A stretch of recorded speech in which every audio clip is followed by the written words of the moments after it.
नमस्कार विद्यार्थी मित्रो, मी डॉक्टर शेडगे दत्तात्रय भगवानराव, अर्थशास्त्र विभाग प्रमुख, प्राध्यापक संभाजीराव कदम महाविद्यालय देऊर. विद्यार्थी मित्रो, आज आपण बँकांचे गुंतवणूक धोरण या विषयावरती चर्चा करणार आहोत. बँका या नफा मिळवण्याच्या उद्देशाने स्थापन झालेल्या नोंदणीकृत संस्था असतात. बँकिंग नियमन कायद्यानुसार प्राप्त झालेल्या अधिकारांचा वापर करून मध्यवर्ती बँक ही व्यापारी बँकांच्या कार्यांचे नियंत्रण व नियमन करीत असते. बँकांनी आपला निधी कशा प्रकारे गुंतवावा यासाठी गुंतवणुकीच्या तत्वांचा काटेकोरपणे अवलंब करणे आवश्यक असते.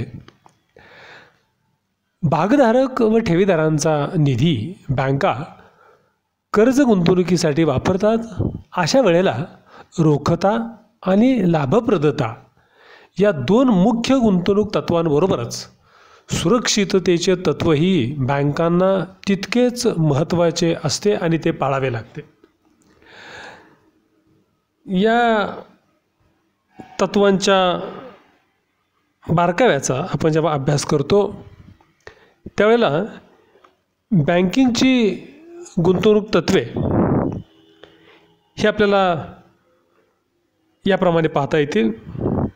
कोणताही बँकिंग व्यवसाय यशस्वी होण्यासाठी कोणत्याही बँकेने गुंतवणूक तत्वांचे अनुपालन केले पाहिजे यामध्ये तिळमात्र शंका नाही. त्या बँकांच्या गुंतवणूक तत्वांमध्ये प्रामुख्याने समावेश होतो तो 1. सुरक्षितता, 2. रोखता आणि 3. लाभप्रदता. या 3 प्रमुख तत्वांचा बँकांच्या गुंतवणूक धोरणामध्ये समावेश होतो. व्यापारी बँकिंग व्यवसायाची मूलतत्वे आपल्याला पुढीलप्रमाणे सांगता येतील. वास्तविक पाहता बँका ठेवीदारांच्याकडून ठेवी स्वीकारणे व त्याच ठेवींच्या आधारे कर्जदारांना कर्ज देणे व त्यातून नफा कमवणे अशा पद्धतीचा व्यवसाय बँका करीत असतात. मात्र हे होत असताना व्यापारी बँका जनतेकडून पैशाच्या स्वरूपात ठेवी स्वीकारतात. या ठेवी मात्र मागणी केल्याबरोबर परत द्यावयाच्या असतात. यामुळे बँकांना ठेवीदारांच्या मागण्या पूर्ण करण्याइतका पैसा सतत जवळ ठेवावा लागतो. यालाच आपण रोखता असे म्हणतात. बँका ठेवींच्या आधारेच कर्ज देतात. ही कर्जे कशा स्वरूपाची असावीत? बँका याच कर्जाच्या माध्यमातून पतनिर्मिती करतात. ही पतनिर्मिती करताना बँकांनी आपली रोखता सांभाळण्याकडे विशेष लक्ष पुरवले पाहिजे, यामध्ये दुमत नाही. याचं कारण असं की बँकांनी रोखता सांभाळली तरच बँका ठेवीदारांनी मागणी करताच क्षणी ठेवी परत देण्यास सक्षम राहू शकतील. अशी रोखता जी आवश्यक आहे ती रोखता टिकवण्यासाठी किती रोख रक्कम जवळ ठेवावी याचा अंदाज बँकांच्या व्यवस्थापकाला घेता आला पाहिजे. यासाठी बँकिंग व्यवसायातील प्रथा त्याला माहिती असणे आवश्यक आहे. त्याचबरोबर ग्राहकांकडून किती रोख रक्कम किंवा रोख पैशाची मागणी येऊ शकेल याचाही अंदाज बांधण्यासाठी सर्व संबंधित परिस्थितीचा त्याने अभ्यास केला पाहिजे. हा अभ्यास व्यवस्थापकाने किंवा संचालक मंडळाने सतत चालू ठेवणे आवश्यक असते आणि आलेल्या अनुभवातून रोख ठेवलेल्या रकमेत योग्य ते फेरबदल सतत करणे जरुरीचे असते. बँकेच्या रोखता प्राधान्य क्रमाचा जेव्हा आपण विचार करतो, म्हणजेच बँका आपल्याकडची रोखता सांभाळण्यासाठी कशाला प्राधान्य देतात, तर त्यामध्ये पहिल्यांदा उल्लेख करता येईल तो स्वतःकडील रोख शिल्लक. स्वतःकडील रोख शिल्लक सांभाळत असताना बँकांनी आपल्या दररोजच्या व्यवहारात ग्राहकांचे पैसे परत करण्यासाठी स्वतःकडे काही रोख रक्कम धारण केली पाहिजे. यामुळे ग्राहकांचा बँकेवरील विश्वास राखण्याबरोबरच बँका आपल्या ग्राहकांसाठी निधीची उपलब्धता ठेवताना असा निधी अतिरिक्त शिल्लक राहणार नाही याचीही काळजी घेऊन यासाठी व्यावसायिक कौशल्य वापरणे बँकांनी गरजेचे असते. क्रमांक 2, इतर बँकांकडून रोख शिल्लक किंवा इतर बँकांकडील रोख शिल्लक. बँकांनी रोखतेचे पालन करण्यासाठी अन्य बँकांमध्ये रोख रक्कम ठेवणे आवश्यक असते. जेव्हा ग्राहकाच्या मागणीनुसार पैसे परत करावायचे असतील अशासाठी रोखतेची गरज असेल तेव्हा ताबडतोब रोख रक्कम उपलब्ध होईल. तसेच बँकांना कायदेशीर रोखता निधी धारण करणे अनिवार्य असते. अशाही स्थितीत बँकांना शिल्लक उपयोगात यावी यासाठी इतर बँकांमधली शिल्लक ही आपल्याला वापरता येते. या शिल्लकीतून काही उत्पन्नही बँकांना मिळतं. याशिवाय आपणाला आवश्यक असेल अशा वेळेला ती रक्कम उपलब्ध होते. यातून बँका रोखता सांभाळू शकतात. आता पुढचा प्राधान्यक्रम असताना म्हणजे मध्यवर्ती बँकेतील तरल गुंतवणूक क्रमांक 3. भारतातल्या प्रत्येक बँकेला रिझर्व्ह बँक ऑफ इंडियाने घालून दिलेल्या नियमाप्रमाणे आपल्या रोखतेच्या दृष्टीने प्रत्येक बँकेने आपल्या निधीतील काही निधी मध्यवर्ती बँकेच्या धोरणानुसार वैधानिक रोखता निधी म्हणून रिझर्व्ह बँक ऑफ इंडियाकडे गुंतवणे आवश्यक असते. बँकेला रोखतेची गरज भासल्यास त्यांच्या वैधानिक रोखता निधीच्या आधारे मध्यवर्ती बँकेकडून निधी उपलब्ध होऊ शकतो. ऐनवेळची तरतूद म्हणून या निधीकडे बँकांना आधार म्हणून पाहता येते. चौथा प्राधान्यक्रमाचा भाग म्हणजे अल्पकालीन गुंतवणूक. बँका कर्ज देतात आणि उत्पन्न मिळवतात. मात्र बँका काही गुंतवणुकी करूनही उत्पन्न मिळवतात. रोखता सांभाळण्याकरिता बँकांनी अल्प सूचना व मागणी करताच क्षणी परत येणाऱ्या कर्जविषयक मालमत्तेत गुंतवणूक करावी. जसे की व्यापारी हुंड्या, वित्तीय हुंड्या, भाग व कर्ज रोखे यातील गुंतवणूक प्राधान्यक्रम विचारात घेऊन गुंतवणूक केल्यास बँकांना रोखतेचे तंतोतंत पालन करता येते. आता यानंतर आपण पाहणार आहोत पुढचे तत्व, ते म्हणजे लाभप्रदता. रोखतेबरोबरच लाभ मिळण्याच्या दृष्टीने बँकांनी आपला व्यावसायिक दृष्टिकोन बाळगणे आवश्यक असते.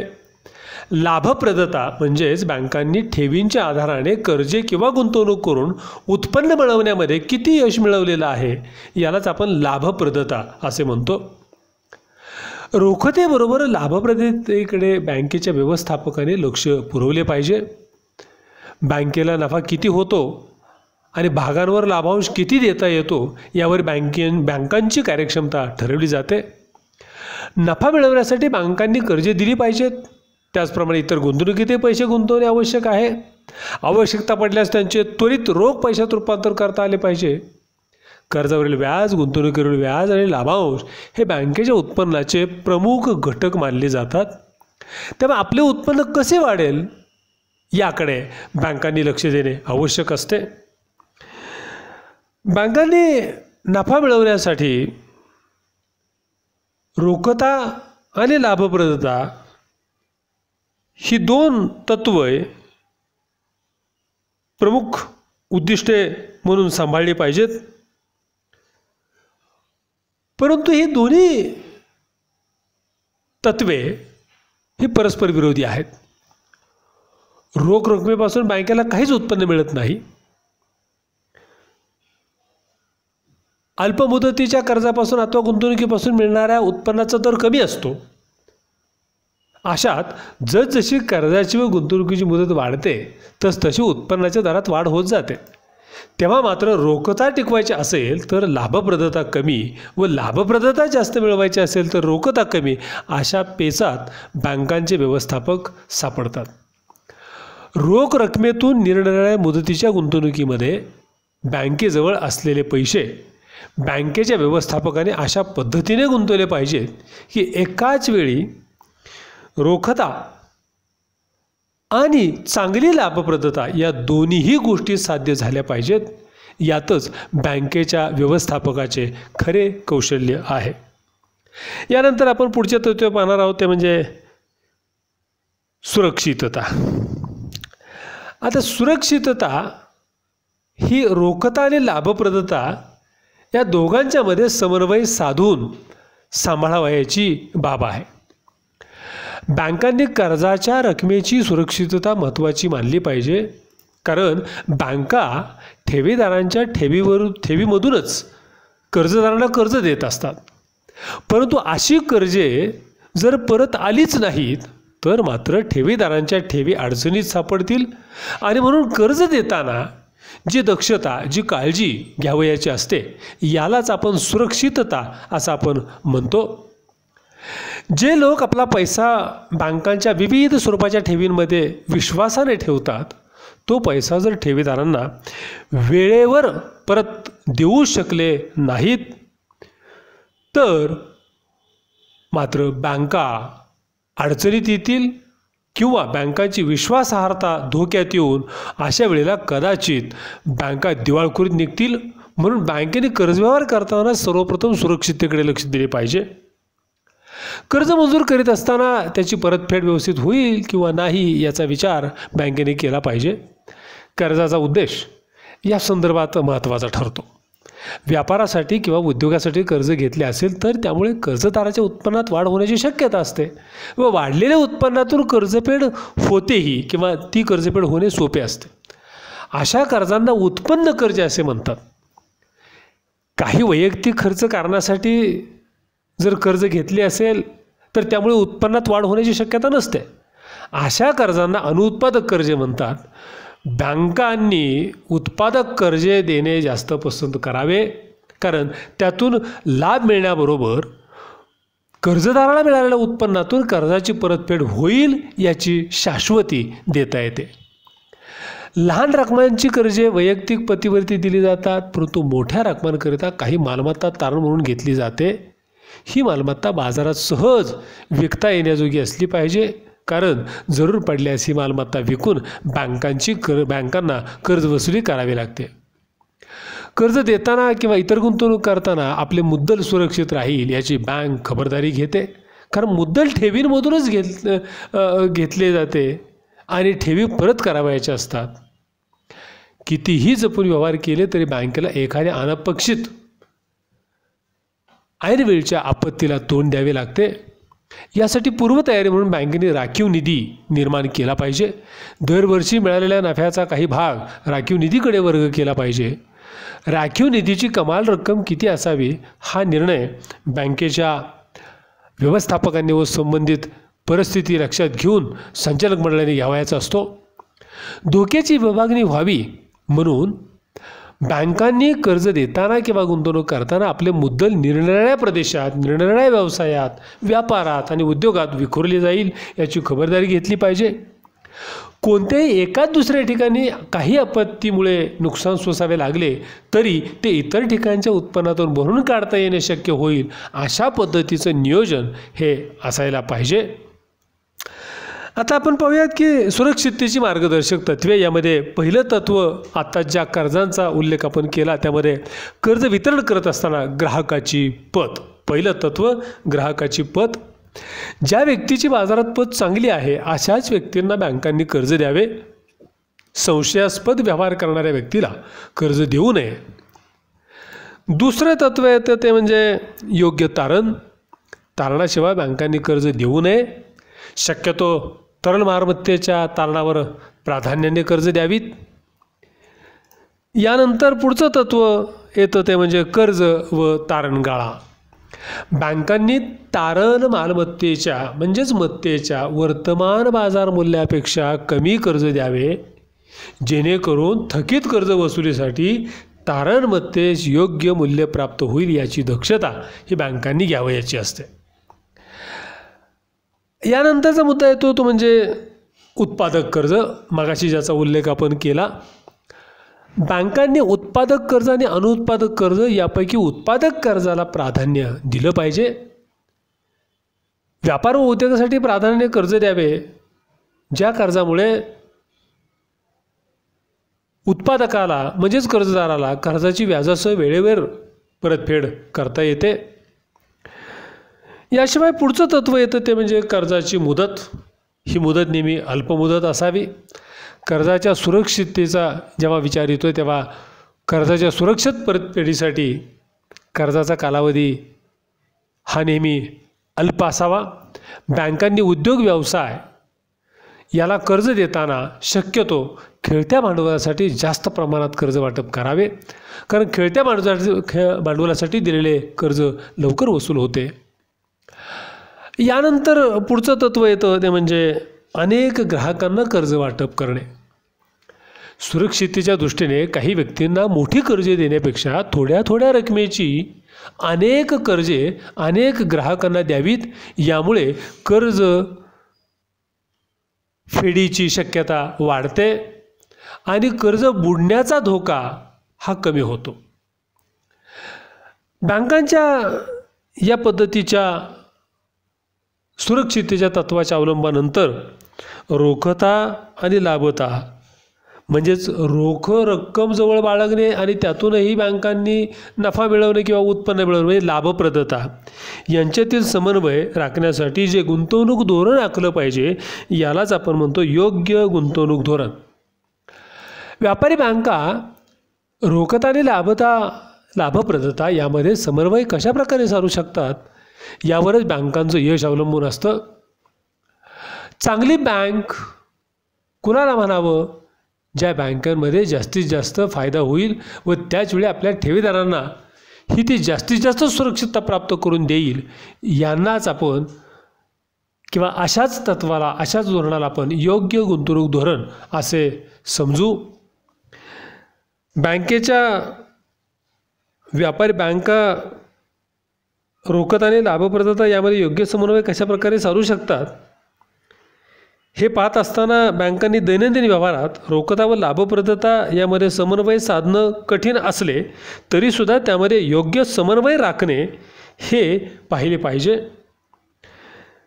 बँकांनी रोखता तत्वास अधिक महत्त्व दिले आणि सर्व पैसा रोख स्वरूपात जवळ बाळगला तर कदाचित बँकांना त्यातून उत्पन्न मिळणार नाही.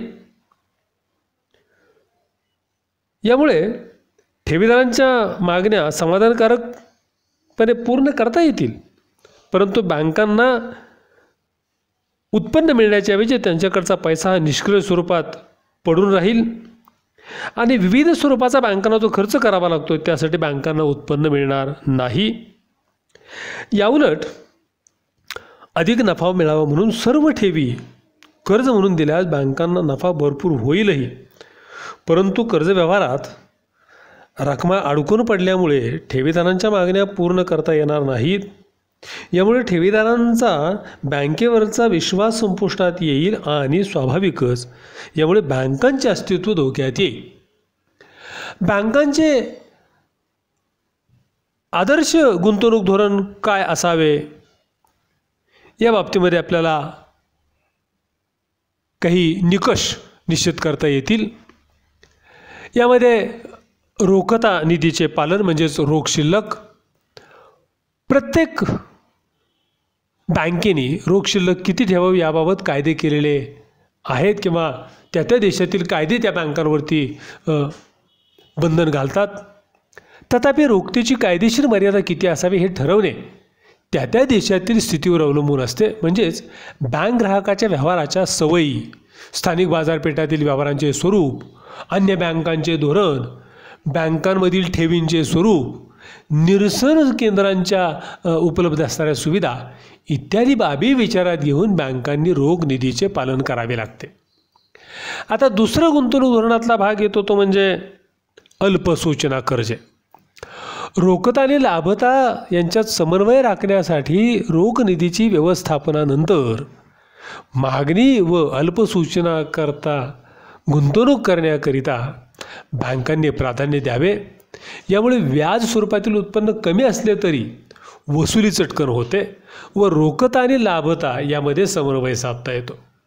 यामुळे अल्पमुदतीची कर्जे जरी असली म्हणजे अल्प सूचनेवरती परत येणारी कर्जे यालाच आपण अल्पसूचना कर्जे म्हणतो, ही अल्पमुदतीची आणि अल्प व्याजाची जरी असली तरीसुद्धा बँकेच्या रोखतेला आणि लाभतेला योग्य म्हणून या कर्जांकडे पाहिले जाते. यानंतरचा जो पर्याय आहे तो म्हणजे हुंड्या वटवणे. ज्याला आपण हुंडीतील गुंतवणूक असे म्हणतो. हुंडीतील गुंतवणूक ही तरल गुंतवणूक असते. 90 ते 180 दिवसांची मुदत संपताच हुंड्यांची रक्कम बँकांना परत मिळते. याशिवाय बँकेला रोखतेची गरज भासल्यास न वटवलेल्या हुंड्या मध्यवर्ती बँकेत पुरवठादाराला त्या उपलब्ध होतात. त्यातून कर्ज उभे करून रोखतेची निकड भागवता येते. यानुसार यालाच अल्पसूचना कर्जांमध्येच याचाही समावेश होतो. भाग व कर्जरोखा गुंतवणूक पुढचा भाग म्हणजे पुढचं महत्त्वाचं निकष आपल्याला आदर्श गुंतवणुकीसाठी मानता येईल तो म्हणजे भाग व कर्जरोख्यातील गुंतवणूक. व्यापारी बँका त्यांच्याकडील पैसा विविध कंपन्यांचे शेअर्स म्हणजेच भाग, त्याचबरोबर सरकारी कर्जरोखे, औद्योगिक कर्जरोखे इत्यादी खरेदी करण्यासाठी आपल्याकडचा निधी वापरतात. या गुंतवणुकीमध्ये भांडवलाच्या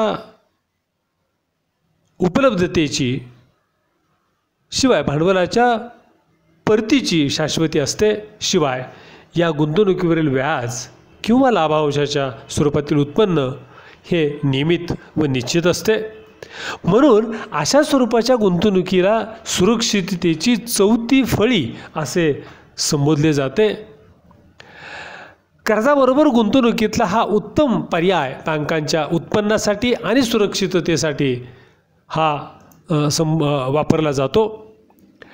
यानंतरचा पर्याय येतो तो म्हणजे उत्पादक कर्जाचे वितरण म्हणजे दिलेली कर्जे. बँकांनी उत्पादन कार्यासाठी व्यापारी, कारखानदार, व्यावसायिकांना विविध स्वरूपाची कर्जे दिलेली असतात. आता ही कर्जे बँकांची लाभता म्हणून योग्य मत्तेमध्ये गुंतवलेली असतात. कारण अशा कर्जावर व्याजदर जास्त असतो, म्हणजेच अशा मालमत्तेवर रोखतेपेक्षा लाभतेचा गुणधर्म जास्त असतो. परंतु अशा कर्जाच्या वसुलीसाठी बँकांनी विशेष दक्षता घ्यायला लागते, त्यासाठी पाठपुरावाही करायला लागतो. हे मात्र इथं विसरून चालणार नाही. यानंतर बँका करतात ती अन्य स्वरूपाची गुंतवणूक. बँकेची इमारत, बँकेची मोकळी जागा, फर्निचर, अन्य यंत्रसामग्री, वाहने इत्यादीमधील गुंतवणुकीचा यामध्ये समावेश होतो. या स्वरूपाच्या गुंतवणुकीतून बँकांना त्वरित पैशात रूपांतर करता येत नाही. ऐन वेळेला पैशाची गरज आहे असं लक्षात आल्यानंतर अशा स्वरूपाची जी गुंतवणूक आहे ती तात्काळ पैशात रूपांतरित करता येत नाही. याशिवाय त्यापासून वर्तमान काळात उत्पन्नही मिळत नाही. ही अडचण लक्षात घेतल्यास अशा गुंतवणुकीला मृत गुंतवणूक असेही म्हटले जाते. तथापि भविष्यात स्थावर मालमत्तेचे मूल्य वाढवून बँकेला फायदाही होऊ शकतो. अशा गुंतवणुकीचा बँकांनी व्यवसाय वाढीसाठी किती फायदा होईल याचा विचार करूनच गुंतवणूक करावी. प्रसिद्ध अर्थतज्ञ क्राउथरच्या मते बँकांनी गुंतवणुकीसाठी निवडलेली संपत्ती ही लाभाच्या चढत्या क्रमाने परंतु रोखतेच्या उतरत्या क्रमाने असावी. बँकांनी सुरक्षितता, लाभता आणि रोखता याचा विचार करून आपले गुंतवणूक धोरण आखावे लागते. यासाठी बँकांनी वित्तव्यवस्थेतील पूर्वानुभव, सद्यस्थिती व भविष्यातील आव्हाने विचारात घेणे आवश्यक असते. अशा पद्धतीने आपण बँकांच्या गुंतवणूक धोरणाच्या बाबतीमध्ये सविस्तर चर्चा केली. धन्यवाद. Thank you for watching.